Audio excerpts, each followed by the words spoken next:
स्वागत है दोस्तों जेएस नोवेल वर्ल्ड में, जहां हर कहानी में छुपा एक रोमांच, हंसी के ठहाके और थोड़ी सी ट्रेल। तो तैयार हो जाइए, क्योंकि अब शुरू होने वाला है एक नया किस्सा जो आपको ले जाएगा हंसी और रोमांच से भरी इस दुनिया में। गौरव ने माथे पर बल डालकर पूछा, अध्यक्ष, इस मामले का उनसे क्या लेना देना है? आदमी ने तुरंत अपना गला तर किया, पहले चारों ओर देखा, फिर धीरे से कहा, हो सकता है आप तीनों भाई न जानते हों, लेकिन हाल ही में अंबिका नगर में एक बड़ी घटना हुई है। एक बड़ी घटना। ये सुनकर तीनों ने एक दूसरे को देखा। वे अनुमान लगा सकते थे कि आदमी किस बारे में बात कर रहा था। फिर भी उन्होंने अनजान होने का नाटक किया। क्या बड़ी घटना? वह आदमी की आंखों में चालाकी की झलक आई और वह चिंतित दिखा। भाइयों, ऐसा नहीं है कि मैं आपको ये बताना नहीं चाहता, लेकिन पहली बात, यह मामला बहुत गुप्त है। मुझे इसके बारे में पता लगाने में बहुत मेहनत लगी। अभी भी अंबिका नगर में बहुत कम लोग इसके बारे में जानते हैं।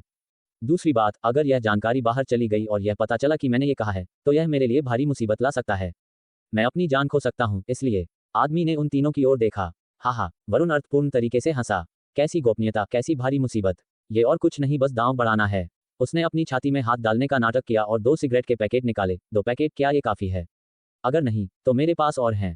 काफी है। धन्यवाद भाई। धन्यवाद भाई। आदमी के चेहरे पर मुस्कान खिल उठी और उसने वरुण के हाथ से 2 पैकेट सिगरेट झपट लिए। इससे पहले कि मैं कुछ कहूं, मुझे उम्मीद है कि आप भाई इसे गुप्त रखेंगे, इस जानकारी को बाहर न निकलने दें, और अगर यह बाहर भी जाती है तो यह न कहें कि मैंने आपको बताया था। चिंता मत करो, हमारे मुंह पर ताला रहेगा। विनय जैन मुस्कुराए। ठीक है, तो मैं बताता हूं। आदमी ने गहरी सांस ली और कहा, बस हाल ही में अंबिका नगर में एक बड़ी लड़ाई हुई। उस समय हम सभी ने लड़ाई का शोरगुल महसूस किया था, लेकिन ज्यादा नहीं सोचा। बाद में हमें पता चला कि नगर पालिका में गड़बड़ी हुई थी।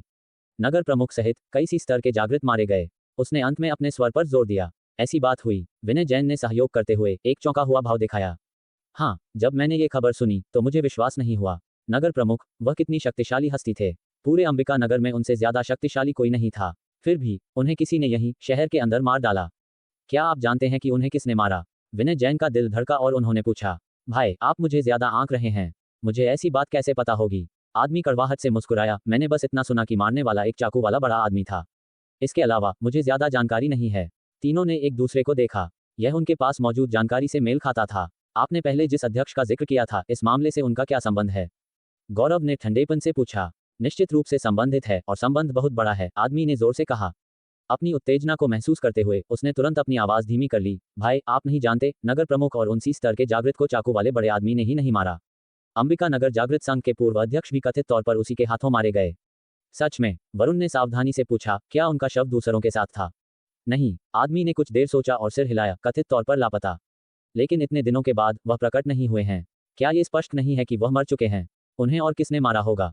तीनों चुप थे। उन्हें मानना पड़ा कि आदमी जो कह रहा था वह तर्कसंगत था। शहर में इतनी बड़ी घटना के साथ अध्यक्ष ने विवेक को जागृत संघ का अध्यक्ष बनने के लिए आमंत्रित किया। इसलिए अगली घटनाएं हुई। क्या आपको नहीं लगता कि यह संबंध महत्वपूर्ण है? खुले तौर पर कहें तो यह अच्छा हुआ कि पूर्व अध्यक्ष मर गए। अगर वह नहीं मरते तो विवेक अध्यक्ष पद नहीं संभालते। हम भी शहर में नहीं आ पाते। बेशक ये बातें कभी भी बाहर नहीं जानी चाहिए, नहीं तो मेरा काम तमाम हो जाएगा। ओह, तो विवेक घटना के बाद अंबिका नगर आए? विनय जैन ने रुचि ली और पूछा, क्या वह मूल रूप से अंबिका नगर के हैं या कहीं और से आए हैं? लगता है वह कहीं और से आए। आदमी ने माथे पर बल डाला, मुझे यकीन नहीं है, लेकिन शायद कहीं और से। मैंने सुना है कि अध्यक्ष ने उन्हें देखा और उन्हें रुककर अध्यक्ष पद संभालने के लिए कहा। 3 भाइयों, आप नहीं जानते, विवेक की ताकत अविश्वसनीय है। वह अकेले कई अभिजात स्तर के भयंकर जानवरों को मार सकते हैं। कहा जाता है कि वह पूर्व नगर प्रमुख से भी ज्यादा शक्तिशाली हैं। इसीलिए अध्यक्ष उन्हें अध्यक्ष पद देने को तैयार हुए। ये सुनकर पास में खड़े गौरव ने अपने होंठ सिकोड़ लिए। अकेले कई अभिजात स्तर के भयंकर जानवरों को मारना, क्या ये बहुत शक्तिशाली है? वरुण और विनय जैन ने एक दूसरे को देखा। उनके अंतर्ज्ञान ने उन्हें बताया कि विवेक का अध्यक्ष बनने का समय थोड़ा ज्यादा संयोग से भरा लग रहा था। इससे पहले कि हम आए, शांतनु भाई ने हमें याद दिलाया था कि अंबिका नगर में घटना के बाद होने वाली हर चीज पर विशेष ध्यान दें। यह विवेक, चाहे वह अपराधी हो या नहीं, उसे सावधानी से जांचने की जरूरत है। विनय जैन ने मन बना लिया और आदमी से मुस्कुराते हुए कहा, इसके अलावा क्या अंबिका नगर में हाल ही में कोई और महत्वपूर्ण घटना हुई है? कोई और महत्वपूर्ण घटना? आदमी ने अपना सिर खुजलाया। एक और बात है, 2 दिन पहले कोई यहाँ एक भयंकर जानवर का शव खींच कर लाया था। कहा जाता है कि यह एक कमांडर स्तर का भयंकर जानवर था। क्या? एक कमांडर स्तर का भयंकर जानवर? ये सुनकर तीनों चौंक गए। क्या तुम्हें यकीन है कि तुमने गलत नहीं देखा? कोई गलती नहीं। आदमी ने ढोल की तरह सिर हिलाया। हालांकि देर हो चुकी थी, मैंने स्पष्ट रूप से देखा कि जानवर शहर की दीवार से भी ऊंचा था। ये निश्चित रूप से एक कमांडर स्तर का भयंकर जानवर था। और न केवल मैंने, बल्कि शहर में लगभग सभी ने इसे देखा। क्या तुम उस जानवर का नाम जानते हो? हाँ, क्रोधित जंगली बैल राजा, आदमी ने जल्दी से कहा। क्रोधित जंगली बैल राजा वास्तव में एक कमांडर स्तर का भयंकर जानवर है, वरुण ने सिर हिलाया।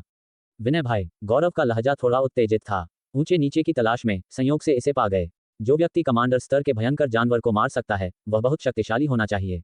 विनय जैन ने गहरी सांस ली। क्या तुम जानते हो कि क्रोधित जंगली बैल राजा को मारने वाला व्यक्ति अब कहाँ है? यह आदमी ने थोड़ी शर्मिंदगी वाली मुस्कान दिखाई। वरुण तुरंत समझ गए, जल्दी से अपनी जेब से 3 पैकेट सिगरेट निकाले। मैं जानता हूँ, वह व्यक्ति कला संघ से है।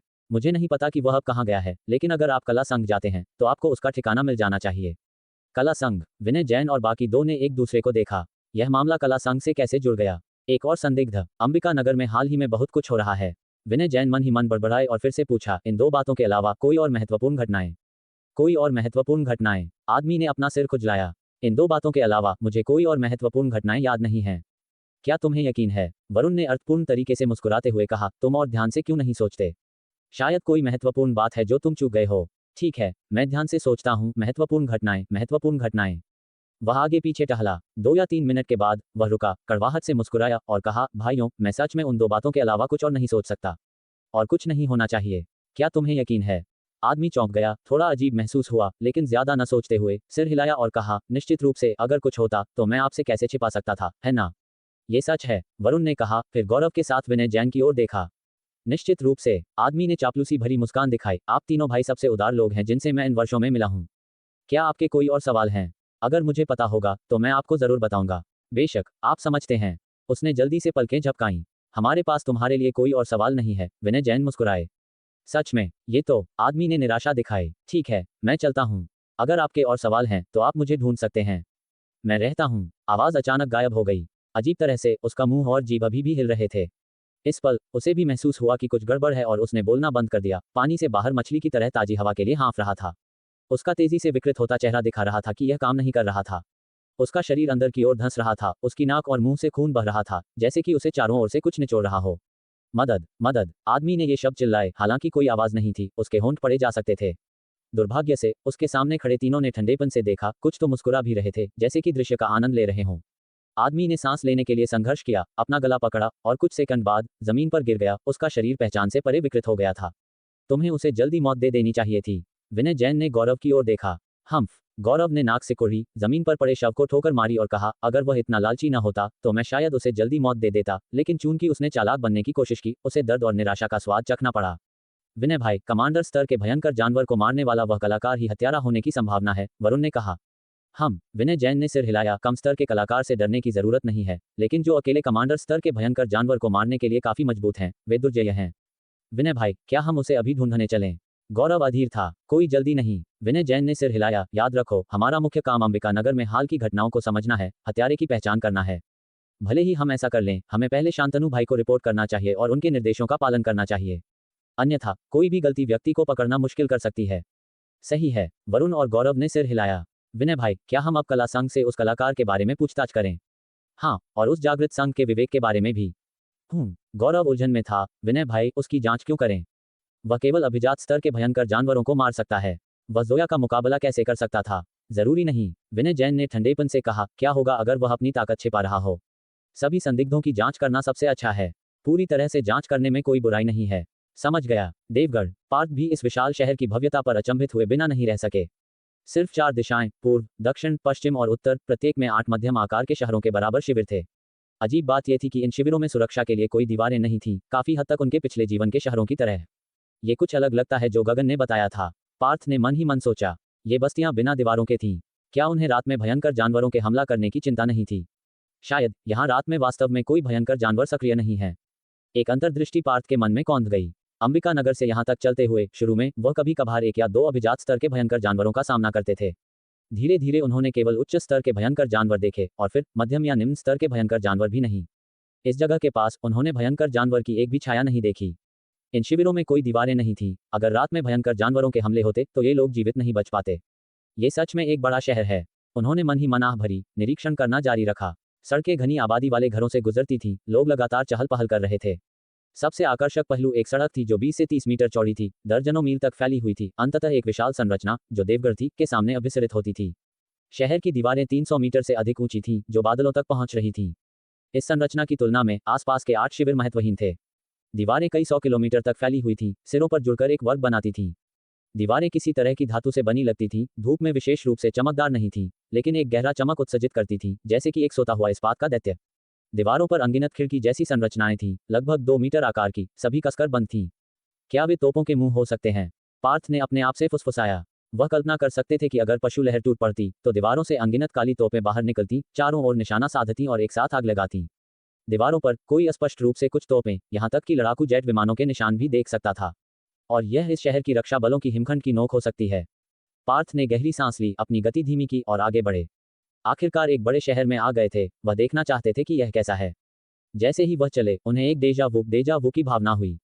सड़कों पर यातायात का प्रवाह था, ट्रैफिक लाइटें, जेब्रा क्रॉसिंग, राहगीर सड़क के किनारे इंतजार कर रहे थे, अपने फोन देखकर समय काट रहे थे। दोनों तरफ के बस स्टॉप पर कई लोग कार्यालय कर्मचारियों की तरह कपड़े पहने हुए थे, ब्रीफकेस लिए हुए थे, या तो बैठे थे या खड़े थे। कुछ छात्र भी थे, लगभग 16 या 17 साल के, स्कूल यूनिफॉर्म पहने हुए थे और धीमी आवाज में चर्चा कर रहे थे। प्रवेश परीक्षा में केवल 2 महीने बाकी हैं और मैं अभी भी तैयार नहीं हूँ। मुझे सच में नहीं पता कि मैं कलाकार हाई स्कूल में दाखिला ले पाऊंगा या नहीं। शुभम, विनम्र होना बंद करो। तुम शैक्षणिक भाग के लिए निश्चित रूप से तैयार हो। जब तक तुम्हारा कला स्तर कायाकल्प द्वितीय स्तर तक पहुंचता है, तुम्हें दाखिला मिल जाएगा, है ना? तुम पहले ही वहां पहुंच चुके हो, तो चिंता किस बात की? बिल्कुल, अत्यधिक विनम्रता घमंड है। सच में, शुभम कड़वाहट से मुस्कुराया। हालांकि प्रवेश की आवश्यकता कायाकल्प द्वितीय स्तर है, इसका मतलब यह नहीं है कि जो भी वहां पहुंचता है उसे दाखिला मिल जाएगा। ये प्रतिस्पर्धी है। तुम जानते हो कि हमारे ग्रेड में कई लोग कायाकल्प तृतीय स्तर तक पहुंच चुके हैं और कुछ तो मांसपेशी शोधन स्तर तक भी पहुंच चुके हैं। तुम वीर की बात कर रहे हो, है ना? वह लड़का प्रतिभाशाली है, हमसे 1 साल छोटा है, लेकिन पहले ही मांसपेशी शोधन के मध्य चरण में है। मैंने सुना है कि कलाकार हाई स्कूल ने उसे पहले ही स्वीकार कर लिया है। उसके शैक्षणिक अंकों से कोई फर्क नहीं पड़ता, उसे निश्चित रूप से दाखिला मिल जाएगा। कक्षा 13 में भी कोई है जो मांसपेशी शोधन स्तर तक पहुंच गया है। हालांकि वीर जितना पागल नहीं है, यह मांसपेशी शोधन के प्रारंभिक चरण में है। कक्षा 6 में भी एक है। दूसरों से अपनी तुलना करना सच में निराशाजनक है। वे मांसपेशी शोधन में प्रवेश कर चुके हैं, जबकि हम अभी भी कायाकल्प प्रथम स्तर पर हैं, कलाकार हाई स्कूल के लिए दहलीज पर भी नहीं हैं। लगता है हमें नियमित हाई स्कूल जाना होगा, फिर स्नातक होने के बाद या तो खेती करनी होगी या कारखाने में काम करना होगा। कारखाने में काम करना इतना बुरा नहीं होगा, कम से कम जान का कोई खतरा नहीं है और तुम्हें वेतन मिलता है। दशकों के बाद शायद हम देवगढ़ में एक घर नहीं खरीद सकते, लेकिन यहाँ एक छोटी सी जगह खरीदना संभव है। यहाँ का जीवन कड़वा ही सही, अन्य शहरों की तुलना में एक विलासिता है जहाँ केवल जीवित रहना ही एक संघर्ष है। क्या ये सच में इतना बुरा है? तुमने क्या सोचा? हमारे शहर को देखो, लगभग कोई भयंकर जानवर नहीं है, बसें रात में भी चलती हैं। भले ही कोई हो, उन्हें शहर के जागृत या कलाकारों द्वारा तेजी से निपटा दिया जाएगा। इन वर्षों में तुमने स्क्रीन के बाहर कितने भयंकर जानवर देखे हैं? ये सच है, बिल्कुल। और अंदर की ओर गरज सम्राट द्वारा संरक्षित 3 अति बड़े शहर हैं, जो एक त्रिकोण क्षेत्र बनाते हैं जो और भी सुरक्षित है। फिर भी हमारा क्षेत्र काफी अच्छा है, यहाँ सिर्फ जीवित रहना ही बेहतर है। लेकिन एक कलाकार बनना और भी बेहतर होगा। इस पर सर्वसम्मत सहमति बनी। हाँ, अगर हम कलाकार हाई स्कूल में दाखिला ले सकते हैं, तो न केवल ट्यूशन माफ हो जाएगी, बल्कि हमें वजीफा भी मिलेगा। हमारे माता पिता को किराया चुकाने के लिए इतनी मेहनत नहीं करनी पड़ेगी। सही है, और हम बेहतर खा सकते हैं, यहाँ तक कि शक्ति गोलियां भी खरीद सकते हैं। मैंने सुना है कि वीर इतनी जल्दी मांसपेशी शोधन स्तर तक इसलिए पहुंच गया क्योंकि उसने बचपन से शक्ति गोलियां ली थीं। अगर हम काफी मजबूत हुए, तो हम बाहर शिकार कर सकते हैं। मेरे एक अंकल ने कहा कि एक शिकार में एक आम आदमी की सालाना सैलरी जितनी कमाई हो सकती है। अगर तुम एक बड़ा पकड़ते हो, तो यह एक सामान्य नौकरी की आजीवन कमाई से ज्यादा हो सकता है। सच है, लेकिन बाहर खतरनाक है, शहर के जागृत भी वापस नहीं आ सकते हैं। वास्तव में माहौल शांत हो गया। पार्थ ने समझ का भाव दिखाया। उनका अनुमान सही था, यहाँ कोई भयंकर जानवर नहीं थे। अगर बाहर के लोग एक बड़े शहर में आ सकते हैं, यहाँ तक कि यहाँ नहीं भी, तो कोई भी जगह बाहर से ज्यादा सुरक्षित होगी। हालांकि अंबिका नगर से यहाँ तक 2000 किलोमीटर से अधिक की दूरी थी। यहाँ तक कि सबसे नजदीकी बड़ा शहर जगन्नाथ नगर भी 1000 किलोमीटर से अधिक दूर था। साधारण कलाकार यह नहीं कर सकते थे। इसके अलावा बाहरी किले और छोटे शहर बफर के रूप में कार्य करते थे, भटके हुए भयंकर जानवरों को दूर रखते थे। अगर हर कोई पीछे हट जाता, तो ये बड़े शहर भयंकर जानवरों के खिलाफ मोर्चा बन जाते। पार्थ ने आह भरी। महाप्रलय आम लोगों के लिए विशेष रूप से कठोर था। शांति से जीना अशांति से बेहतर है, ये कितना सच है। इसके अलावा उन्होंने इन छात्रों की चर्चाओं से कुछ सीखा। बड़े शहरों में कला शिक्षा बहुत विकसित लगती थी, कलाकार हाई स्कूल थे और छात्र कलाकार बनने की उत्सुकता से आकांक्षा कर रहे थे। आखिरकार जागृत अपनी क्षमताओं के साथ पैदा होते हैं, या तो तुम्हारे पास यह है या नहीं। कलाकारों को बाद में विकसित किया जा सकता है, जो आम लोगों को ऊपर उठने का मौका देता है। फिर भी इस रास्ते के लिए प्रतिभा और संसाधन की आवश्यकता थी, जिससे यह मुश्किल हो जाता था। पार्थ ने सिर हिलाया, आगे बढ़ते रहे। दर्जनों मील की सड़क अधिकांश के लिए भयानक हो सकती है, लेकिन उनके लिए ये कुछ कदम थे। 300 मीटर ऊंची शहर की दीवार दबावपूर्ण थी। नीचे लगभग 20 प्रवेश द्वार ट्रेन स्टेशन प्लेटफॉर्म जैसे दिखते थे। प्रवेश के लिए टिकट खरीदना जरूरी था, सिवाय जागृत और कलाकारों के लिए। जब किसी ने अपनी जागृत या कलाकार की स्थिति सत्यापित की, तो उन्हें भीड़ से प्रशंसनीय नजरें मिलीं। जब पार्थ की बारी आई तो उन्होंने अपना जागृत संघ का पहचान पत्र दिखाया। अचरज की बात नहीं, उन्हें फिर से सभी का सम्मान मिला। पार्थ हंसे और अपना पहचान पत्र दूर रखा, शहर में प्रवेश किया। जैसे ही उन्होंने प्रवेश किया, एक परिचित भावना उन्हें घेर गई। ऊंची आधुनिक इमारतें ऊपर उठी, लाइट रेल और ओवरपास पूरे थे। आगे आवासीय क्षेत्र, विला परिसर, पार्क, सभी एक प्रथम स्तरीय शहर जैसे दिखते थे। पार्थ ने थोड़ी देर देखा और फिर धीरे से सांस छोड़ी। अगर वह स्पष्ट रूप से नहीं सोचते तो शायद उन्हें लगता कि उन्होंने यात्रा ही नहीं की थी। सचमुच एक बड़ा शहर। अंबिका नगर की तुलना में पार्थ के परिवार का गढ़ कुछ भी नहीं था। अंबिका नगर देवगढ़ की तुलना में भी इनसिग्निफिकेंट था। एक पल के लिए वह बहुत आकर्षित हुए। मुझे आश्चर्य है कि एक अति बड़ा शहर कैसा होगा, यह विचार उनके मन में आया। वहां आर्यावर्त में सबसे सुरक्षित और सबसे शक्तिशाली जगह थी। लेकिन अब उसके बारे में सोचने का समय नहीं है, मुझे पहले अपने काम से निपटना होगा। पार्थ ने अपने विचारों को झटक दिया। कुछ कदम चले, फिर महसूस किया कि उन्हें रास्ता नहीं पता था। उन्होंने अपना फोन निकाला और जागृत संघ को खोजा। आश्चर्यजनक रूप से इसके विशाल आकार के कारण शहर में कई शाखाएं थीं। मैं सबसे नजदीकी वाले में जाता हूँ। ये लगभग 30 किलोमीटर दूर था। पल भर में वह जागृत संघ के आधार के सामने खड़े थे, जहां लोग कुलीन टीम के सदस्यों के लिए चिल्ला रहे थे। उन्हें एक नियंत्रण प्रकार के जागृत या एक चिकित्सक की जरूरत थी। पार्थ को देखकर कोई उनके पास आया, उनका स्तर पूछा और एक टीम में शामिल होने में उनकी रुचि पूछी। पार्थ ने मना कर दिया, अकेले आगे बढ़े। पार्थ को अंदर जाते देखकर एक गोरी और सुंदर महिला तुरंत उत्साही मुस्कान के साथ पास आई। आदरणीय जागृत, नमस्कार, क्या मैं आपकी कोई मदद कर सकती हूँ? पार्थ ने उसकी ओर देखा और सिर हिलाया। मैं कुछ भयंकर जानवर सामग्री बेचना चाहता हूँ। ठीक है, कृपया मेरे पीछे आइए। महिला पार्थ को एक विशाल निजी कमरे में ले गई। महोदय, कृपया एक पल प्रतीक्षा करें, कोई जल्द ही आपके साथ होगा। ठीक है। पार्थ ने आसपास का सर्वेक्षण किया, सोचते हुए कि यहाँ गोपनीयता काफी अच्छी थी। महिला ने दरवाजा खोला और चली गई। थोड़ी देर बाद एक अधेड़ उम्र का आदमी, जो 30 या 40 की उम्र का लग रहा था, दरवाजा खोलकर अंदर आया। उसने पार्थ की ओर देखा। उसे उनकी कोई याद नहीं थी, इसलिए उसने पूछा, क्या आप भयंकर जानवर सामग्री बेचने वाले हैं? किस स्तर की भयंकर जानवर सामग्री? कमांडर स्तर की भयंकर जानवर सामग्री। पार्थ ने जवाब दिया, महसूस करते हुए कि उनके सामने वाले आदमी का तेज मजबूत था, कम से कम एक 20 स्तर के जागृत के स्तर पर। कमांडर स्तर के भयंकर जानवर। आदमी की आंखों में आश्चर्य की एक झलक आई। अधिकांश लोग जो कमांडर स्तर की भयंकर जानवर सामग्री बेचते हैं, वे कई लोगों की छोटी टीमें होती हैं। अकेले व्यक्ति दुर्लभ होते हैं और आमतौर पर काफी शक्तिशाली 20 स्तर के जागृत होते हैं। उसने सावधानी से पार्थ को देखा और पहले की तुलना में उसका लहजा बहुत कोमल हो गया। किस तरह के कमांडर स्तर के भयंकर जानवर? एक उन्मत्त बैल, 3 मजबूत दानव वानर, जिनमें से एक उच्च स्तर का कमांडर स्तर है। पार्थ ने ईमानदारी से बताया।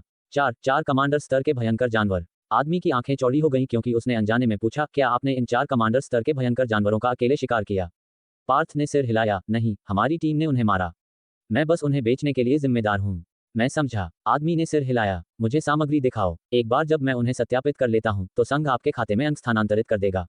पार्थ ने सिर हिलाया और एक विचार के साथ 4 कमांडर स्तर के भयंकर जानवरों की सामग्री जमीन पर रख दी। सींगों की जोड़ी देखकर आदमी की आंखें चमक उठीं और उसने सिर हिलाया। ये वास्तव में एक उन्मत्त बैल राजा के सींग हैं। उसकी नजर अन्य सामग्रियों पर पड़ी। जैसे ही उसने देखा, उसने संतुष्टि में सिर हिलाया। ये वास्तव में मजबूत दानव वानरों की सामग्री हैं। दूर दाईं ओर वाला अन्य 2 से बड़ा है। यह एक उच्च स्तर के कमांडर स्तर के भयंकर जानवर का है।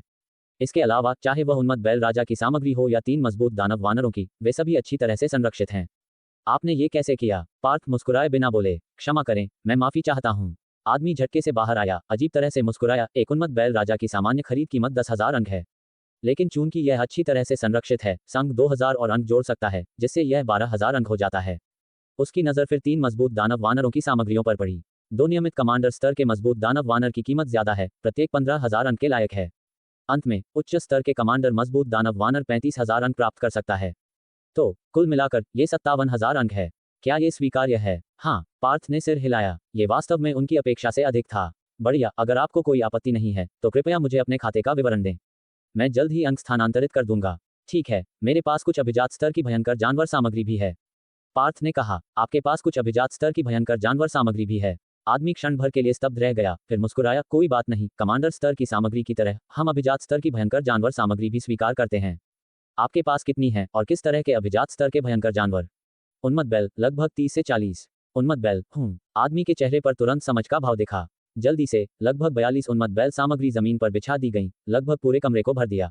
ये उन्मत्त बैल सामग्री भी बहुत अच्छी तरह से संरक्षित हैं, लगभग जैसे कि उन्हें एक जीवित उन्मत्त बैल से लिया गया हो। कुल मिलाकर 42 उन्मत्त बैल हैं। देखें कि क्या ये सही है। ये 42 है। पार्थ ने सिर हिलाया। बढ़िया, ये उन्मत्त बैल सामग्री अच्छी तरह से संरक्षित हैं। उन्मत्त बैल राजा की सामग्री की तरह संघ एक प्रीमियम कीमत की पेशकश कर सकता है। मूल रूप से एक उन्मत्त बैल के लिए संघ की खरीद कीमत लगभग 3,000 अंक थी। इन सामग्रियों की स्थिति को देखते हुए हम प्रत्येक के लिए 3,500 अंक की पेशकश कर सकते हैं। 42 सिर के लिए यह 1,47,000 अंक है। पिछले 57,000 अंक को जोड़कर कुल 2,24,000 अंक बनते हैं। क्या यह आपके लिए स्वीकार्य है? 2,24,000 अंक। पार्थ ने मन ही मन सोचा, यह उनके शुरुआती अनुमान से लगभग 50% अधिक था। ठीक है, पार्थ ने सहमति में सिर हिलाया, अपना फोन निकाला और दूसरे पक्ष को अपना खाता दिखाया। तो यह विनय भाई हैं। आदमी ने पार्थ के नाम पर एक नजर डाली और अपना परिचय दिया, मेरा उपनाम हेमंत है। पार्थ ने सिर हिलाया। हेमंत मुस्कुराया और बुरा नहीं माना। बहुत जल्द 2 लाख से अधिक अंक उनके खाते में जमा हो गए। विनय भाई, कृपया इसे सत्यापित करें। अगर कोई समस्या है तो हम उन्हें मौके पर ही हल कर सकते हैं। एक बार जब आप संघ छोड़ देते हैं तो उन्हें संबोधित करना मुश्किल होगा। कोई समस्या नहीं। पार्थ ने सिर हिलाया, अपना फोन दूर रखा और कहा, हमारा लेन देन हो गया। अगर और कुछ नहीं है तो मैं चलता हूँ। ठीक है, मुझे आपको छोड़ना चाहिए। हेमंत मुस्कुराया, अगर भविष्य में आपकी टीम के पास इसी तरह की खेप होती है तो हम आपके पास जितनी भी होंगी ले लेंगे। ठीक है, लेकिन मुझे बाहर छोड़ने की जरूरत नहीं है। मैं खुद जा सकता हूँ। पार्थ ने उनके प्रस्ताव को अस्वीकार कर दिया, दरवाजा खोला और बाहर चले गए। क्लिक, दरवाजा उनके पीछे एक कुरकुरी आवाज के साथ बंद हो गया। हेमंत जगह पर खड़ा रहा, पार्थ को जाते हुए देखता रहा और अपने आप से फुसफुसाया, कितना थोड़ा अलग आदमी है। बोलने के बाद उसने सिर हिलाया। जागृत संघ छोड़ने के बाद ये पुष्टि करते हुए कि कोई उनका पीछा नहीं कर रहा था, पार्थ ने थोड़ी राहत की सांस ली। उन्होंने जानबूझकर अंबिका नगर से दूर एक बड़े शहर को चुना था और ऐसा लगता था कि इसने कुछ असर दिखाया था। जागृत संघ से अधिकांश खेती की तकनीकें पहले ही उनके कब्जे में थीं। बाकी को अन्य स्थानों जैसे प्राचीन खंडहरों से प्राप्त किया जा सकता था। एक बार जब उनकी ताकत और बढ़ी और उन्होंने सम्राट की क्यूई अवलोकन कौशल सीखा तो वह निश्चित रूप से उन्हें खोजेंगे। इसके अलावा अगर कोई एक दिन दस्तक देता तो वह बस सब कुछ इनकार कर सकते थे। जागृत संघ छोड़ने के बाद पार्थ ने शहर में घूमने का फैसला किया। आखिरकार यह एक दुर्लभ यात्रा थी और उन्हें नहीं पता था कि वह फिर कब आ सकते हैं। व्यस्त सड़कों पर चलते हुए वह अनगिनत लोगों और कई शॉपिंग मॉल से गुजरे, माहौल जीवंत और सक्रिय था। ये ठीक 10 साल पहले जैसा है। पार्थ आह भरे बिना नहीं रह सके। ओह, वह क्या है? उनकी आंखें कुछ 100 मीटर दूर एक शानदार इमारत पर पड़ी जिस पर एक चिन्ह लगा हुआ था, जरीबाग बिक्री कार्यालय। बिक्री कार्यालय। पार्थ खुद पर व्यंग्यपूर्ण तरीके से मुस्कुराए बिना नहीं रह सके। कुछ चीजें कोई फर्क नहीं पड़ता कि कब समान रहती हैं, 10 साल पहले या 10 साल बाद। कीमतें अब और भी उच्च लगती थीं। उन्होंने सिर हिलाया और कुछ और कदम चले, इससे पहले कि अचानक रुक गए। शायद एक जगह खरीदना बुरा विचार नहीं होगा। आपको हमेशा एक बैकअप योजना की जरूरत होती है। अगर पशु लहर आती है और अंबिका नगर गिर जाता है तो यहाँ एक संपत्ति होना एक विकल्प हो सकता है। यह आखिरकार एक बड़ा शहर था, छोटे और मध्यम आकार के शहरों से अतुलनीय। अगर पशु लहर सच में हुई तो यहाँ एक जगह खरीदना असंभव होगा। यहाँ तक कि अंदर आना भी असंभव हो सकता है। यहाँ एक घर होना अलग होगा। इसे एक आकस्मिक योजना समझो। पार्थ ने मन बना लिया और बिक्री कार्यालय की ओर चले गए। लॉबी विशाल थी और लोगों से भरी हुई थी, या तो संपत्ति मॉडल देख रहे थे या बिक्री प्रतिनिधियों से बात कर रहे थे। हर कोई त्रुटिहीन रूप से कपड़े पहने हुए था जो बाहर वालों के विपरीत था। ये समझ में आता था, यहाँ आत्मविश्वास से चलने के लिए किसी को बहुत सक्षम जागृत या कलाकार होना होगा। पार्थ को प्रवेश करते देखकर एक चमकती मुस्कान वाली महिला पास आई, थोड़ा झुकी और धीरे से पूछा, महोदय, क्या मैं आपकी कोई मदद कर सकती हूँ? मुझे यहाँ की संपत्तियों के बारे में बताओ, पार्थ ने कहा। जरूर, महिला की आंखें चमक उठीं। उसके वर्षों के अनुभव ने उसे बताया कि यह कोई ऐसा व्यक्ति था जिसके पास पैसे की कमी नहीं थी। शायद वह जल्द ही एक सौदा बंद कर सकती थी। महोदय, हमारी संपत्तियां 3 प्रकारों में विभाजित हैं। एक है उच्च स्तरीय आवासीय क्षेत्र, आमतौर पर 20 कहानियां ऊंची लिफ्ट के साथ, विस्तृत दृश्य और उच्च गुणवत्ता वाले निवासी। ओह, प्रति वर्ग मीटर की कीमत कितनी है? प्रति वर्ग मीटर 1,20,000। लेआउट के लिए हमारे पास 60 वर्ग मीटर से लेकर छोटे इकाइयों के लिए 120 वर्ग मीटर तक के बड़े अपार्टमेंट हैं और आपकी जरूरतों के अनुसार और चर्चा की जा सकती है, महिला ने मुस्कुराते हुए कहा। प्रति वर्ग मीटर 1,20,000। पार्थ ने गणना की। एक छोटी इकाई की लागत भी 72 लाख होगी। एक बड़ी इकाई आसानी से 1 करोड़ 20 लाख को पार कर जाएगी। क्या कोई साझा स्थान है? पार्थ ने अचानक ये सोचा और लापरवाही से पूछा। साझा स्थान? महिला हंसी। महोदय, आप काफी विनोदी हैं। जरीबाग में साझा स्थान जैसी कोई चीज कैसे हो सकती है? व्यवसाय को ईमानदारी की आवश्यकता होती है ना? वास्तव में, पार्थ ने सिर हिलाया। उच्च स्तरीय आवासीय क्षेत्र के अलावा आपके पास किस प्रकार की अन्य संपत्तियां हैं? कीमत क्या है? महिला खुद को उत्तेजित होने से रोक नहीं पाई। बेची गई प्रत्येक संपत्ति पर उसे 3,000वां कमीशन मिलता था। हाँ, हमारे पास है। उसने जल्दी से जवाब दिया, हमारे पास निम्न स्तरीय आवासीय क्षेत्र और विला भी हैं। मुझे विला के बारे में बताओ, पार्थ ने सीधे कहा। पार करने से पहले उनका सपना एक विला खरीदना था। एकल परिवार के घर शांति और चुप्पी प्रदान करते थे। निम्न स्तरीय आवासीय क्षेत्रों में कम निवासी हो सकते हैं, फिर भी वे कई थे। ये सुनकर आसपास के लोग फुसफुसाए और उन पर जटिल नजरें डालीं। वहां सदमे, ईर्ष्या और प्रशंसा के भाव थे। जरूर, महोदय, महिला अपनी बात में थोड़ा घबरा गई। निम्न स्तरीय आवासीय क्षेत्र में सबसे सस्ता घर भी एक उच्च स्तरीय आवासीय बड़ी इकाई से अधिक महंगा था, कम से कम 2 करोड़ से 3 करोड़। विला की कीमतें 10 करोड़ से शुरू होती थीं। कुछ के लिए अरबों। उच्च कीमतें अनसुनी नहीं थीं, लेकिन अधिकांश उन्हें खरीद नहीं सकते थे। महोदय, कृपया मेरे साथ आइए। वह पार्थ को एक और संपत्ति मॉडल की ओर ले गई, विला की पहली कुछ पंक्तियों की ओर इशारा करते हुए। ये छोटे विला हैं, बगीचों, पूलों, गैरेजों आदि के साथ पूर्ण हैं, कुल मिलाकर 300 वर्ग मीटर 35,000 प्रति वर्ग मीटर पर 1 अरब 50 करोड़ की कीमत पर। उनके पीछे मध्यम आकार के विला हैं और भी अधिक सुविधाओं के साथ 500 वर्ग मीटर को कवर करते हुए। और परिचय देने की जरूरत नहीं है। पार्थ ने सिर हिलाया और सामने की पंक्ति के छोटे विला में से एक की ओर इशारा किया। मैं इसे लूंगा। क्या आप चाहते हैं कि मैं इस कहानी को जारी रखूं, या आप किसी अन्य पहलू पर ध्यान केंद्रित करना चाहेंगे? अंबिका नगर के बाहर एक सुनसान छोटे मकान में 3 लोग आपस में जमा थे। उनके पास 2-3 विकृत शव पड़े थे, जिनके चेहरे असहनीय पीड़ा से ऐंठ गए थे। स्पष्ट था कि मरने से पहले उन्हें अमानवीय यातना दी गई थी। सौरभ, इन चूहों ने विरोध करने की हिम्मत की। सौरभ की आंखों में तिरस्कार भरा था। जमीन पर पड़े कुछ शव उसी के किए थे। उनमें योद्धा और जागृत दोनों शामिल थे। मूल योजना पूछताछ के बाद उन्हें दर्द रहित मौत देने की थी। कौन जानता था कि वे इतने असहयोगी होंगे, या तो बोल नहीं रहे थे या भागने की कोशिश कर रहे थे, जिसने उसे मजबूर किया कि वह उन्हें पीड़ा दे। अभय, सिर हिलाते हुए लियाकत की ओर देखकर, लियाकत भाई, इन लोगों के बयानों के आधार पर मुझे लगता है कि विवेक नाम का व्यक्ति अधिक संदिग्ध लग रहा है। लियाकत, हाँ, मैं सिर हिलाते हुए ठीक कहा। उन्होंने लगातार कुछ लोगों से पूछताछ की थी और कई विवरण एकत्र किए थे। सौरभ, लियाकत भाई, अब हमें क्या करना चाहिए? क्या हमें नगर प्रमुख को बुलाना चाहिए, या पहले उन दोनों को पकड़ना चाहिए? सौरभ ने कार्रवाई के लिए उत्सुकता दिखाते हुए पूछा।